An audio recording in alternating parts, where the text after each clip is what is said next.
Oi, estamos começando mais um Café com Lepes, nosso espaço de conectar um pouquinho o que a gente faz aqui com as evidências e com a política pública educacional brasileira. E hoje a gente está trazendo aqui um dos nossos pesquisadores que vai falar um pouquinho de desenvolvimento integral. A gente está aqui com o Lucas Anelato. Muito obrigado pela sua presença. Lucas é economista de formação e trabalha aqui sendo o nosso pesquisador para conectar o mundo das avaliações e falar um pouquinho como elas funcionam, desenvolvimento integral, como medir.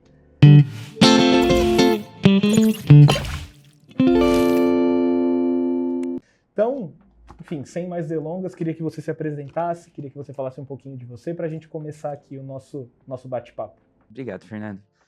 Olá, gente. Eu sou o Lucas e além de economista, como o Fernando falou, eu sou filho da Raquel. A Raquel é uma professora de português dos anos finais, isso é bastante importante.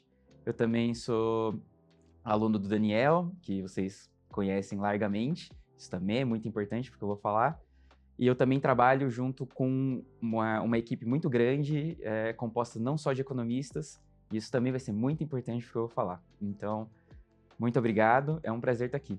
Legal, e vou pegar esse gancho aqui então, porque aqui o Lepes é bastante interdisciplinar e você ainda na sua carreira e no que você vem fazendo aqui transita muito entre o mundo da economia, o mundo da educação, o mundo de como formar e desenvolver competências e tal. Queria que você falasse um pouquinho de como é fazer essa tradução entre dois mundos que a princípio parecem tão diferentes, e contar um pouquinho dessa sua experiência nessa vertente aí. Legal. Eu tive um privilégio muito grande quando eu entrei no Labs, e eu também sou de uma segunda geração do Labs, vai? Eu já cheguei, já tinham equipes formadas, bem estabelecidas, o Labs já era um lugar grande, já era um lugar de referência, então eu cheguei nesse contexto. Então, muitas das coisas que eu vou falar, que você, o Daniel, o pessoal histórico do Labs conta como formação, eu cheguei e eles estavam prontos. Então eu cheguei numa equipe, na equipe de desenvolvimento integral, junto com a Mayra, junto com outras pessoas muito importantes, e eu era o único economista da minha equipe, assim. Então, para quem pensa que o Labs é um lugar só de economistas, na minha experiência, nessa equipe, eu fui o único economista, assim. E eu ainda estava no mestrado quando eu entrei, e assim, eu tinha feito graduação em economia, mestrado em economia, eu sabia falar economês, assim, sabia falar difíceis, sabia falar as coisas, termos em inglês, sabia falar das avaliações, mas me perguntavam coisas quando eu entrei muito simples, em que eu não sabia responder. E eu acho que eu fui muito privilegiado de ter sido feitas essas perguntas para mim, porque, eu não sabia responder, e o fato de não saber responder fez com que eu tivesse que escutar o que outras pessoas, e aí, pessoas de outras áreas, da psicologia, da pedagogia, e assim, tento professores do chão da sala de aula, dos anos finais, dos anos iniciais, quanto professores universitários.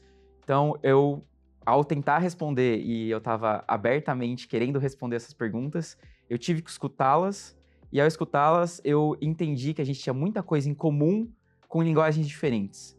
Então, a partir dali, eu achei que a riqueza da coisa toda, do pesquisar, de entender esse problema muito complexo, de que ninguém tinha uma resposta pronta, mas todos tinham uma parte e juntos, com certeza, a gente construía um cenário melhor. Então, Entendi. é isso. Bacana, bacana. Então, deixa eu aproveitar também e perguntar o que você trouxe para esse grupo que você falou, Você era o único economista, então queria pegar esse gancho, O que os economistas trouxeram para o debate em educação? Como é que a sua experiência vem sendo construída e o que você vem trazendo para esse grupo em termos de desenvolvimento integral, enfim?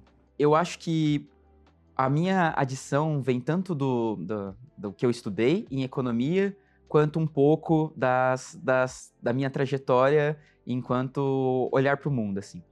No Café com Labs com Wallace, assistam, é muito legal, ele contou um pouco dos motivos dele que o levaram a fazer economia, assim.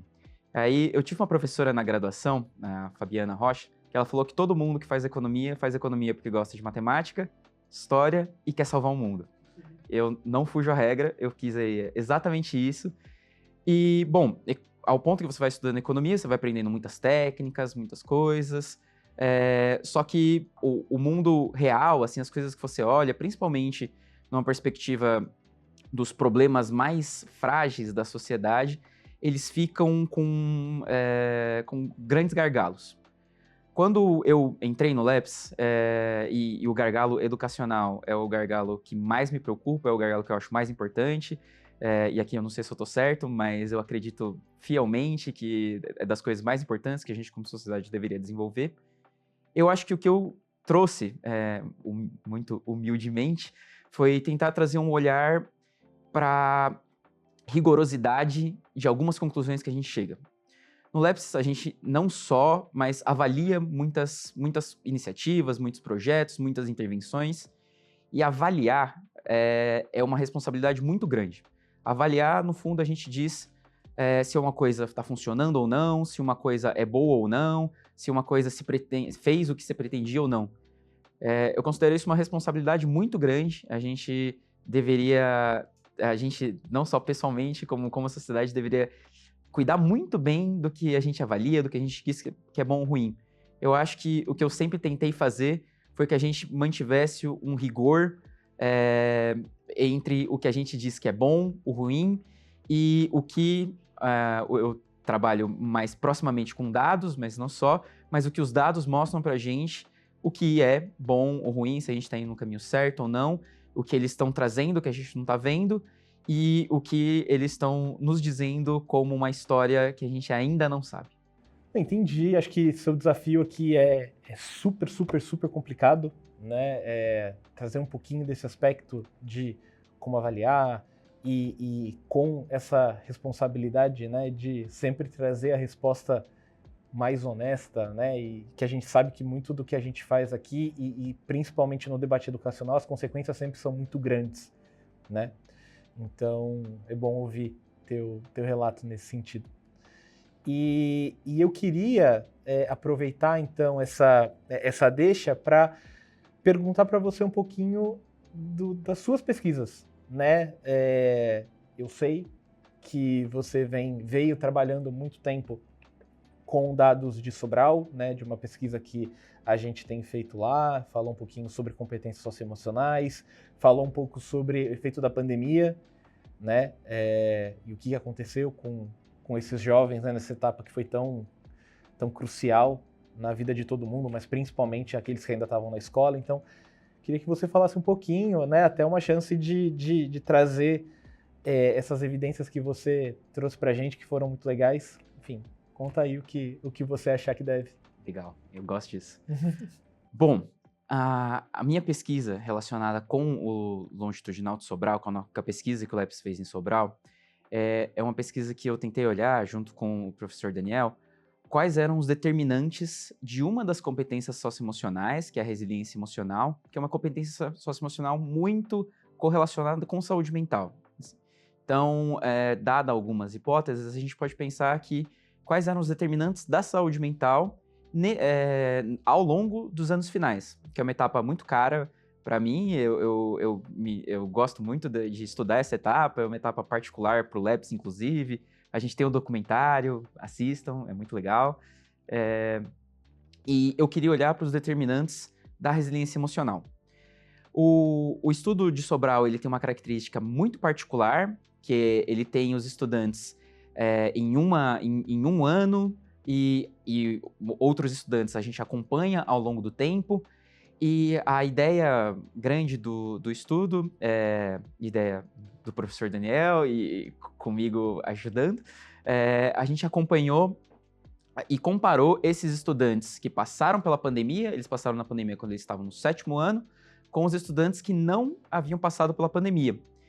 Então a gente tinha, traduzindo a economística da coisa, a gente tinha uma comparação de como os estudantes eram quando eles tinham passado pela pandemia, como, mais ou menos, eles deveriam ser, ou eles tipicamente são, porque a gente tinha uma amostra muito grande, então essa hipótese é possível de ser feita.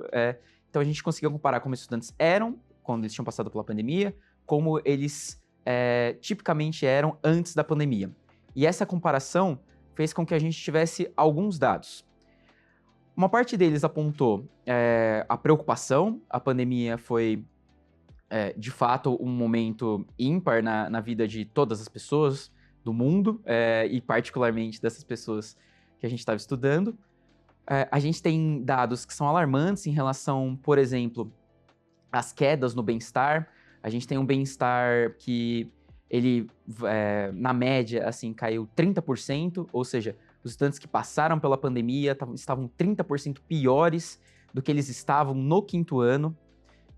Então, isso é um aumento substancial, principalmente considerando a trajetória típica. Ou seja, a gente pode dizer que a pandemia, e esse é uma das maiores riquezas do nosso estudo, causou uma queda maior no bem-estar do que aconteceria se eles não tivessem passado.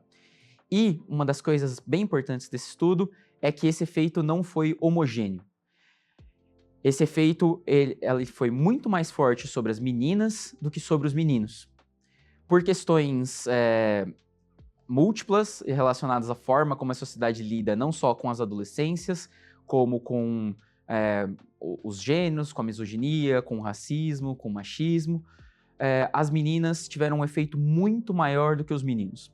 Os meninos que, tipicamente, não pioravam o seu bem-estar ao longo dos anos finais, tiveram uma queda de aproximadamente 20% no bem-estar, e as meninas que, tipicamente, tinham uma queda de 30% a 40%, chegaram a ter uma queda de 80%. Ou seja, a gente está falando de uma queda muito expressiva. Isso a gente já conseguia ver, e o que a gente se fez a pergunta era ver o que determinava isso. A gente chegou a alguns highlights. Dos highlights em relação ao que determina a queda, ou seja, o que piora a resiliência emocional, e se a gente for pensar a saúde mental dos estudantes, está muito relacionado com as violências que esses estudantes passam, tanto dentro quanto fora da escola, ou seja, quando a escola não consegue ser esse espaço protetor, há uma queda na saúde mental desses estudantes, mas também coisas como a percepção corporal. Estudantes que olham para os seus corpos e não se satisfazem, e aqui por N motivos, seja pelo grau de satisfação comparável que a sociedade impõe que eles sintam, ou com corpos que não são deles, que a sociedade os compara, eles se sentem insatisfeitos. Isso é um dos principais fatores que causa a queda na resiliência emocional. E isso a gente consegue metrificar, a gente consegue acompanhar quais são as causas, não, quais são os tamanhos, quais são os efeitos e para quem ao longo do tempo. E esse efeito é grande e ele aumenta, principalmente ao longo dos anos finais. O que a gente aprende de que protege os estudantes são dados também muito interessantes, que é uma das coisas mais importantes para você não ter quedas na saúde mental, é você ter uma saúde mental, você ter uma resiliência emocional grande antes de entrar. Ou seja, a gente retoma um pouco o papel da importância da primeira infância, nessa etapa crucial da vida, onde as pequenas ações que tomamos enquanto sociedade com as nossas crianças geram resultados muito fortes e muito importantes para o resto da vida, não só para as próximas etapas. Os anos finais são uma etapa particular que a gente olhou, mas ao longo da vida toda. Entendi, muito bacana. E engraçado, né? Porque esse estudo que você, né, na verdade, conduziu muito bem, foi baseado em Sobral, né? Onde a gente conseguiu esses dados, conseguiu, né, fazer esse acompanhamento. Queria um pouquinho da opinião do Lucas sobre como a gente conseguiria fazer esse mapeamento no Brasil. Será que a gente deveria fazer? Será que mensurar competências socioemocionais, mensurar essas coisas que não têm a ver com português e matemática, mas tem muito a ver com uma outra gama de fenômenos muito importantes para essa etapa? Queria um pouquinho da sua opinião sobre se a gente deve, se a gente não deve, se sim, como que a gente deveria fazer para ter, né, um raio-x de Brasil sobre essas competências e, enfim, se isso você acha que é importante. Enfim, queria ouvir um pouquinho disso. Vamos lá. O Lucas pessoa física acredita que sim, categoricamente. Mas eu vou falar do Lucas pesquisador. E eu vou fazer uma pequena digressão.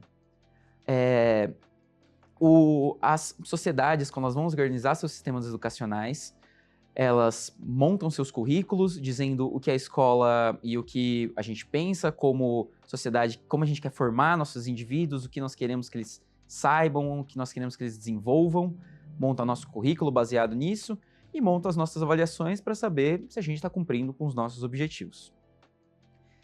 A trajetória brasileira, ela tem peculiaridades. O Brasil é um país muito grande, o Brasil é um país foi muito pobre, agora ele não é tão pobre, mas ele é muito desigual.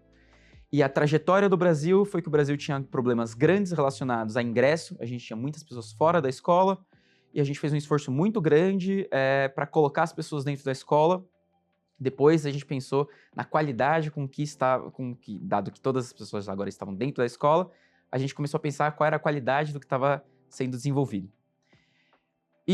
Essa digressão toda para contar que a gente desenvolveu nossos currículos e avaliações em momentos diferentes do tempo para cumprir objetivos diferentes na política pública.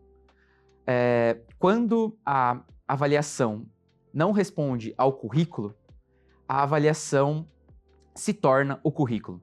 Se a avaliação, como é no Brasil, ela guia, por exemplo, um sistema de incentivos, não só monetários, como se ela dita o que é qualidade, e ela não responde ao currículo, ela se torna o currículo implícito. E se a gente, como sociedade, olha para essa avaliação e fala que ela não é o suficiente para responder todas as demandas que a gente olha para os pequenos brasileiros e fala, é isso que eu gostaria que eles se desenvolvessem, é isso que eu gostaria que eles aprendessem, força a gente a olhar não só para o currículo, mas para a avaliação.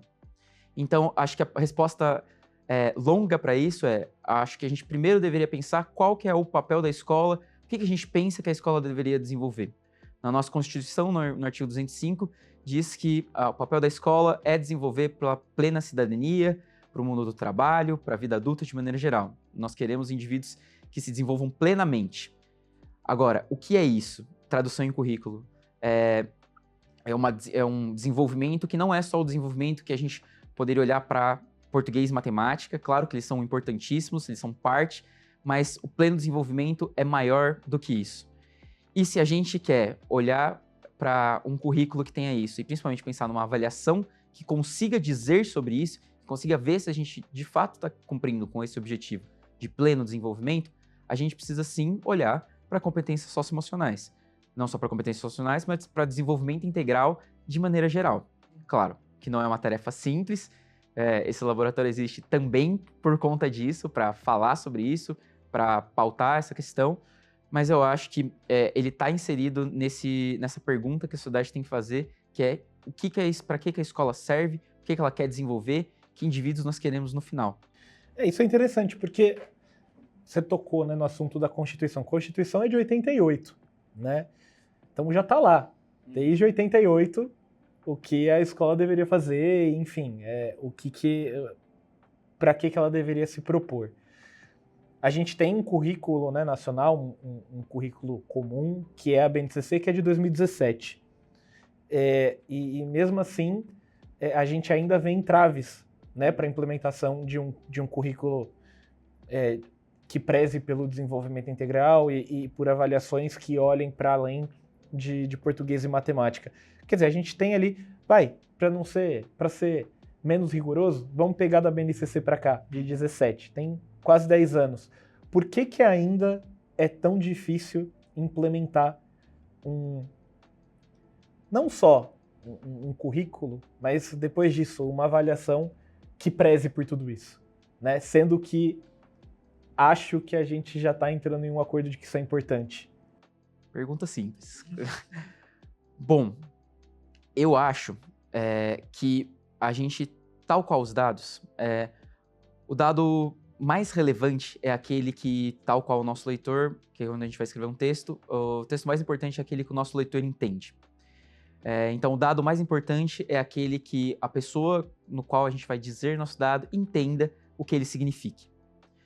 Eu acho que a sociedade, o Brasil, vou citar o exemplo brasileiro, o Brasil fez um acordo de que as coisas eram importantes, mas talvez sem conseguir fazer com que isso chegasse nas pontas. A gente ainda tem uma distância muito grande entre a ponta e os policymakers. A ideia do que se quer desenvolver e dos ideais de nação e de política educacional com o que acontece no chão da escola. Das demandas individuais dos professores, estudantes, gestores e secretários de educação. Eu acho que a gente ainda não conseguiu implementar porque a gente ainda não conseguiu entender as demandas, ou, assim, a gente entende as demandas, a gente não sabe como endereçá-las, a gente não tem soluções robustas o suficiente para que a gente consiga responder às demandas do chão da escola, as demandas individuais. A gente ainda não se acordou enquanto sociedade do que a gente coloca que deve acontecer e do que efetivamente acontece. A implementação não é uma mera tradução de ideias. Ela tem meandros e ela tem características que são possivelmente muito mais complexas do que pensar um desenho educacional. E também a gente não conseguiu juntar um sistema de avaliação que consiga traduzir essas coisas. Talvez o primeiro passo seja identificar. A gente tem uma avaliação que consiga dizer sobre a implementação da BNCC. O que os dados, por exemplo, do LEP sugerem é que a BNCC ela não é tão seguida assim quanto a gente esperaria que um currículo nacional seria. Os municípios ainda não colocam características deles, assim, da realidade específica dos territórios neles, ainda é uma coisa muito geral e acaba sobrecarregando o papel do professor de ser tudo que a gente espera para a educação sem antes fazer as etapas anteriores em relação às secretarias, em relação aos próprios órgãos educacionais. Então, tudo isso para dizer que eu acho que a gente ainda não entende as demandas da escola e a gente ainda fica tentando pautar de cima para baixo e não chama as pessoas para fazer em conjunto para solucionar os problemas educacionais. Entendi. Cara, é bem curioso isso, né? Porque claramente não é uma coisa simples de ser feita, né? O Brasil é muito grande, o Brasil é muito diverso, você mesmo disse, né? Ainda é muito desigual. A gente tem um pacto federativo onde as responsabilidades são muito divididas, algumas são centrais, outras são de cada município, outras são do estado. Colocar todo mundo, inclusive o chão da escola, para discutir parece não ser uma tarefa muito simples, né? Mas tentando, né, endereçar um pouco isso, e aí na figura do Lucas mesmo, que está se debruçando sobre esse tema, né? Se fosse chutar um caminho, o que talvez a gente devesse prezar, né? Óbvio, uma perspectiva muito pessoal sua, mas queria que você trazesse um pouco o que você acha que seriam os caminhos para a gente tentar resolver um pouco esse dilema que não parece muito fácil, não.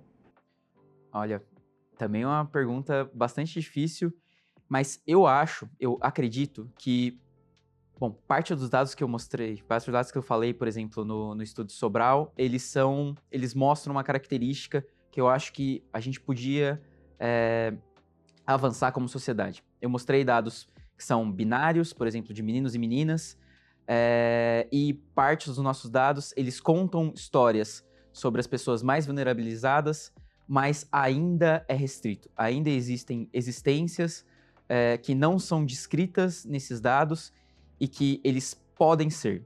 E por que eu acho que isso é uma solução?